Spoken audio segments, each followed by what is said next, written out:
pessoal do Ficou Mais Fácil Viajar. Olá, pessoal. Eu sou a Alexandra. Eu sou a Fabiola e hoje estamos aqui pelo Olhar Brasileiro.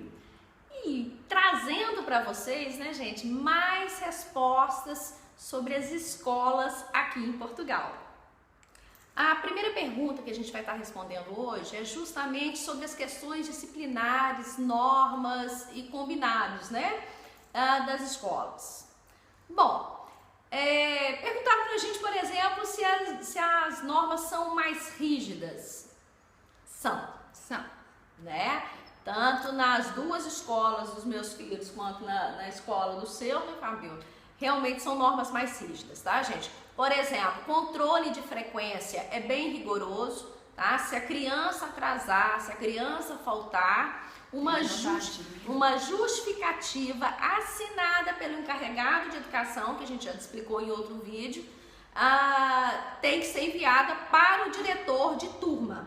Esse diretor vai deferir ou não essa justificativa. Tá? Isso no caso do 2 e 3, né? No ciclo 2 e 3. No ciclo 1, já vai direto a própria professora. Com a própria professora mesmo que você vai estar fazendo essa justificativa através da caderneta, tá? A caderneta que é sempre o meio de comunicação imediato. Que é aquela agenda, né? Que a gente agenda que a gente adota lá, né? No Brasil.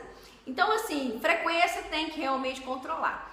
E as normas, né? Realmente tem muitas normas, tá? Nós vamos estar deixando para vocês lá no grupo, tá? Do Olhar Brasileiro, algumas normas, tá? Por exemplo, aqui eu tenho o folderzinho, né? Que isso na reunião foi entregue. Foi entregue para nós, né? Nas duas escolas, aqui no caso, foram entregues. Que vem com o calendário escolar, com a nomenclatura das fichas de avaliação, né? Mostrando o insuficiente,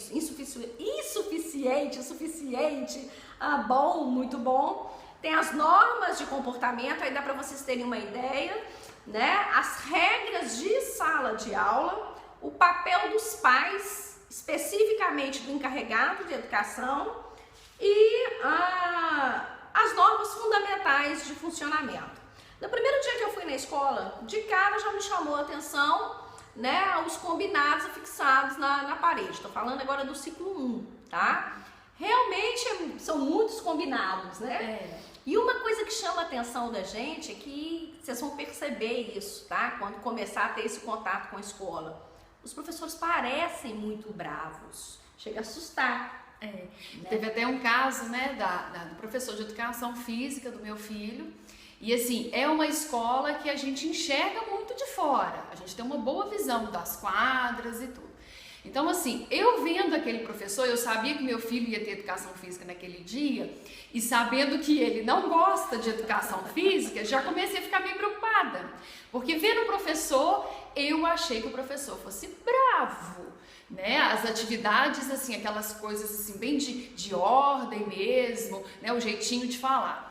Mas a surpresa, né, que eu e o meu marido tivemos é que o meu filho amou a educação física. Ele quer ter educação física todo dia, quer dizer, olha como surpreende, né? Porque na verdade é uma coisa que a gente já tinha comentado, da questão do professor, do coordenador mesmo também, ser aquela mais bravo para falar, para explicar uma situação para os pais, alguma coisa assim, mas a ligação que ele tem com a criança, né, e com o adolescente é bem afetiva, né? É bem interessante. É muito marcante, porque, por exemplo, na primeira reunião, o primeiro contato que eu tive na escola, foi basicamente isso aí mesmo. A gente vendo assim, o professor, a postura dele ali na frente, falando, nó, é bravo, né? Porque fala mais carrancudo, fala de uma maneira mais enfática, então assim, você fala, nossa, isso já imagina que vai ser aquela coisa. Exato. Assim, os meninos vão ficar. Mas ao mesmo tempo que ele está conversando com você assim, se a criança aproximar, ele tá aqui com a cara amarrada, ele já vira assim, já derrete todo para a criança ali do lado. Então, o contato com a criança é bem mais amoroso, pelo menos nas nossas experiências, né, gente? É aquilo que a gente falou. A gente vai lidar vão ter todos os tipos de professores, eu imagino. Claro, assim como no Brasil, né? Mas assim, o que a gente está tendo de impressão para estar passando para vocês é o seguinte: não se assustem de imediato, não se assustem com a conversa com o professor, com a postura do professor, porque nem sempre a postura dele com você reflete a postura dele com o seu filho. Né? E o termômetro para isso, na verdade, é a criança. A gente tem que esperar, ver o que a criança está sentindo na escola, se ela quer ir para a escola, essa ligação dela com a disciplina, né, a educação física. De repente está amando a educação física, ele não gostava de fazer.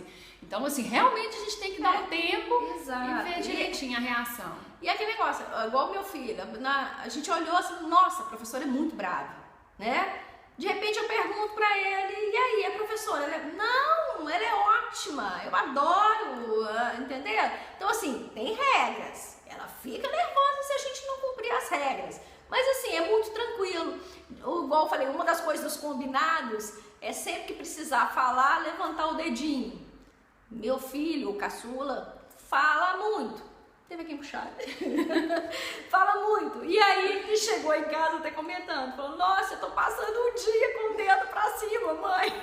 O dedo. Aí, por fim, a professora negociou com ele, que quando ela fizer porque ela faz a pergunta e quem quiser responder, levanta o dedinho. Aí ele tá falando que ele tá passando o dedinho, a aula com o dedinho pra cima. Aí agora ela combinou com ele, falou, olha, então agora nós vamos aguardar 40 segundos. Se ninguém responder, aí você fala. Porque senão só ele fala, né? Só ele que respondeu. Então, assim, mas é tudo muito combinado, tudo muito conversado com as crianças. Né? Tranquilo. Pegando o gancho nessa questão da disciplina, outra pergunta frequente que a gente tem recebido é a questão dos uniformes, tá?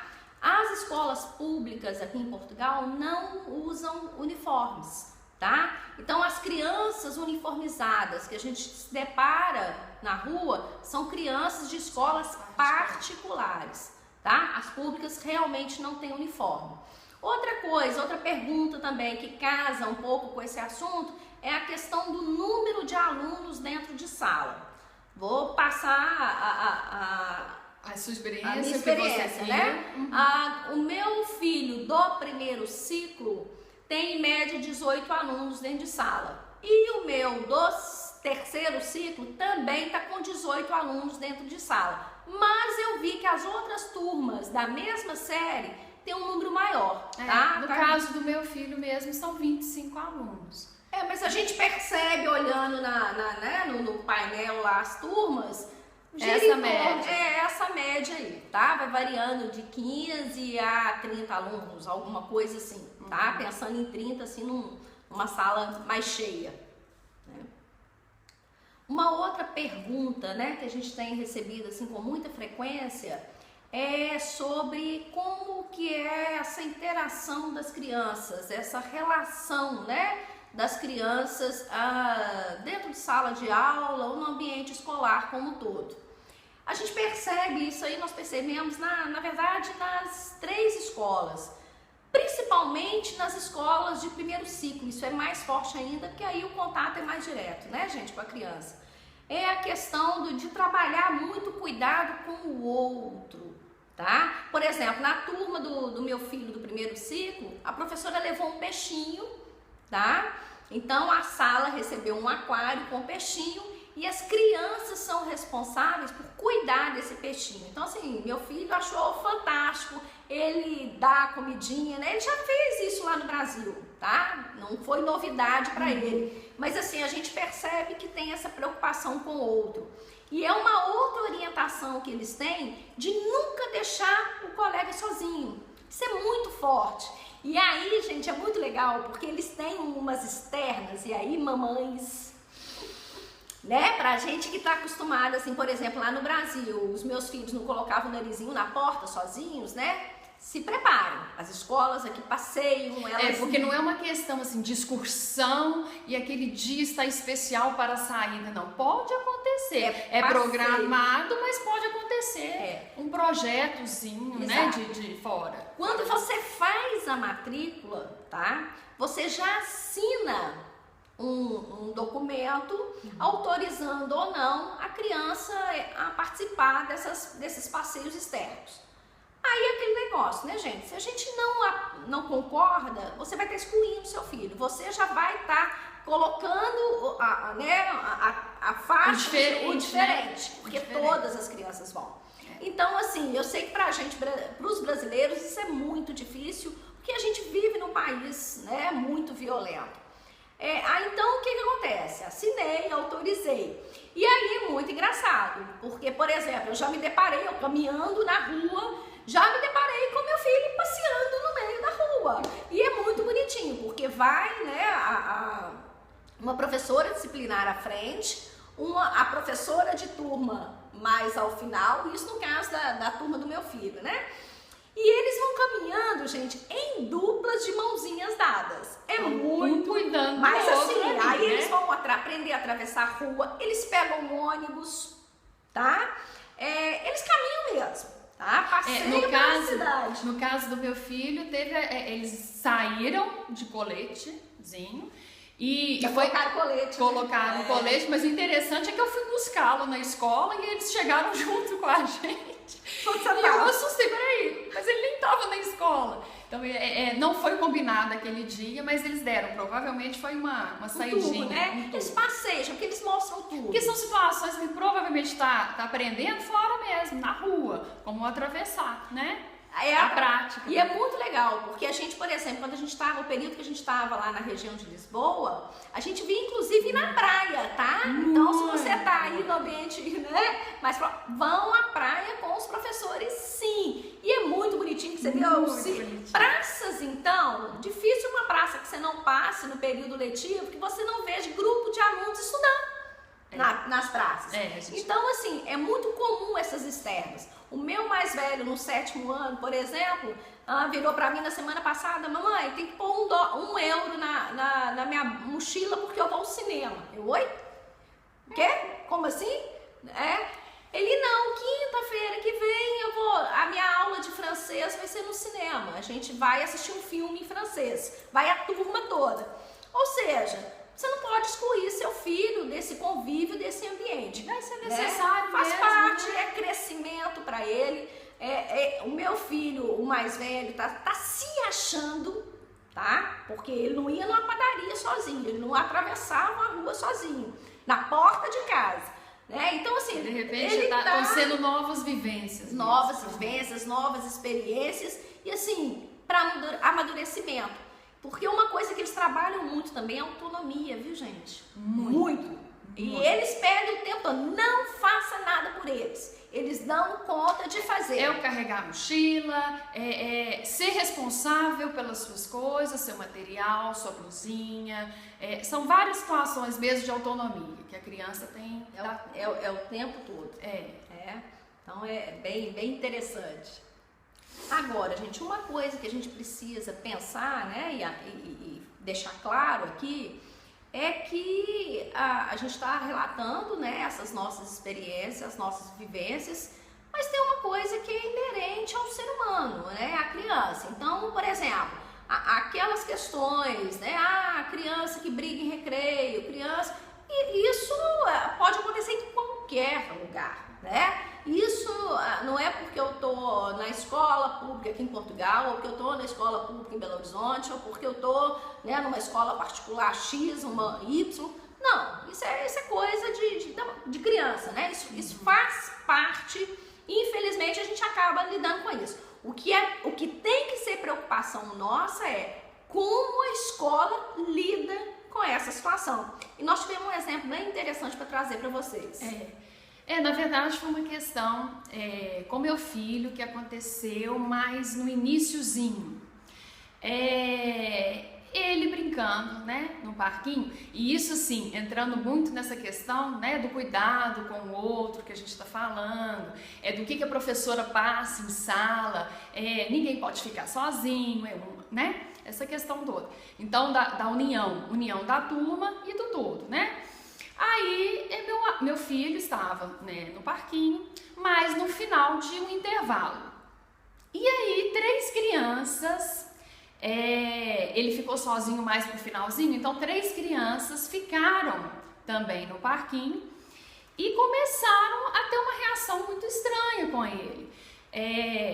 O que teve antes de conversa, né? O meu filho, ele não desabafou isso aí, mas eu acho que foi o que assustou de verdade, foi a atitude mesmo dos meninos começarem a pegar areia do parquinho e jogarem nele. E foram 3 crianças de uma vez fazendo isso. Né?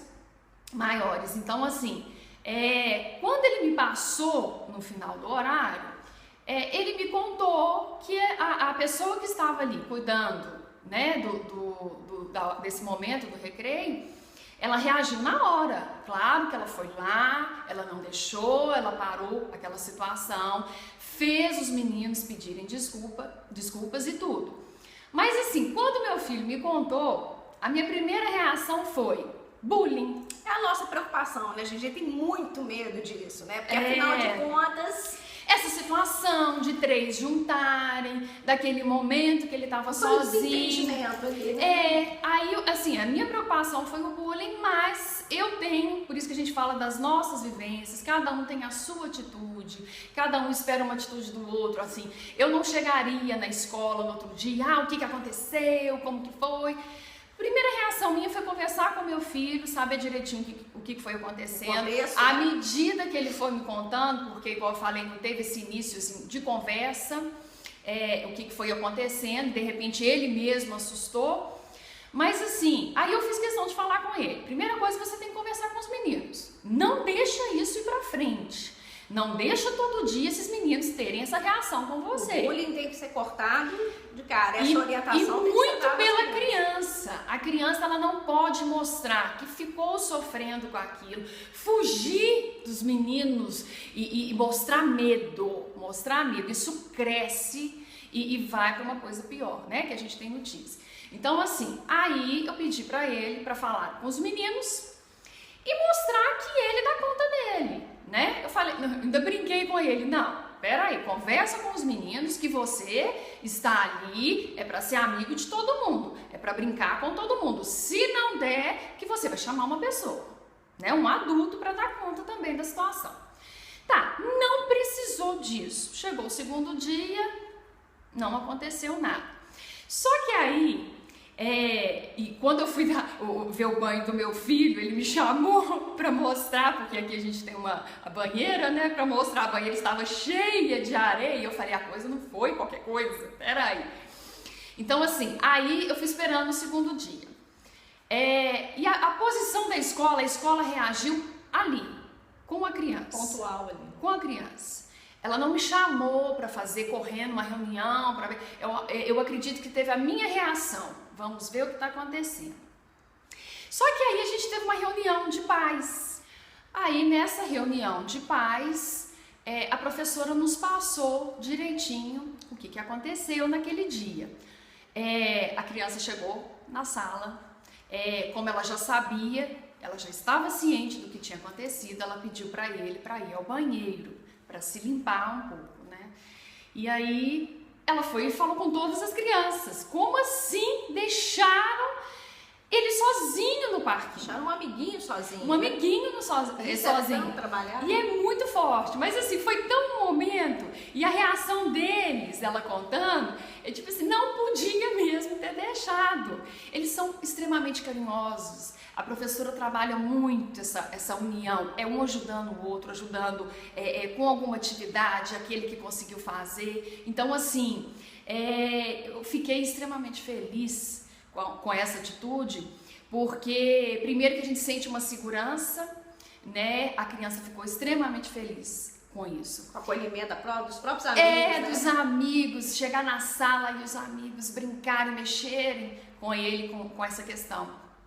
E aí mais a gente ficou sabendo dessas crianças, essas 3 crianças que mexeram, né? Que eles realmente têm uma maldadezinha, eles já gostam disso. Fazem isso com outras crianças, né? Bater, de mexer com outras crianças. Teve uma outra reunião de associação de pais, que um pai fez questão de começar, de entrar nesse assunto, que estavam batendo no filho dele. E todo mundo chegou à conclusão, eram essas crianças que estavam mesmo. Então, assim, um pouquinho, o que mexeu comigo, que eu vi que não é essa questão de ser brasileiro, ele estava afastado naquele momento, é o diferente, as questões que a gente tem medo, que a gente fica com medo. Né? Realmente essas crianças estavam mexendo com portugueses também, então assim, mas eu gostei muito da atitude da escola, muito. Eu acho, gente, que aqui fica a mensagem para os pais, né, muito em cima disso aí. A preocupação com bullying a gente vai ter aqui, vai ter em qualquer lugar, né? A gente sempre tem essa preocupação. E sempre leva por esse lado. Sempre vai levar por esse lado. Quando a gente está em outra cultura, então o medo da rejeição, né? De outra língua, de outros costumes, isso é muito intenso. Mas é claro, os pais não podem deixar de acompanhar e observar as crianças o tempo inteiro. Não só aqui. Quem está aí no Brasil também, com as crianças aí no Brasil, também tem que acompanhar. Isso aí é papel dos pais, essa observação em casa do comportamento da criança, né? Mas assim, felizmente a gente está tendo em relação a bullying, né? Porque perguntaram muito isso pra gente também, né? Em relação a bullying, as nossas experiências têm sido positivas, tá? Realmente a gente não tá vivenciando, nem tá escutando. Mas a gente está tão atento mas a gente né? não esquece de observar isso, tá? E mais do que nunca, gente, essas questões corriqueiras de escolas, né? Toda escola vai ter um aluno problemático, vai ter agressivo, uma né? criança mais agressiva que a outra, uma criança mais educada que a outra. Isso independe de nacionalidade, né? Então, assim, independente de qualquer coisa, não baixa a guarda, né? Aqui em Portugal e aí no Brasil, ok? Bom, gente, como o número de perguntas, tá, que a gente está recebendo tem aumentado bastante, né? Principalmente no que diz respeito a escolas, nós vamos dividir em mais vídeos, tá joia? Para o vídeo não ficar muito extenso, não ficar muito cansativo. Tá joia?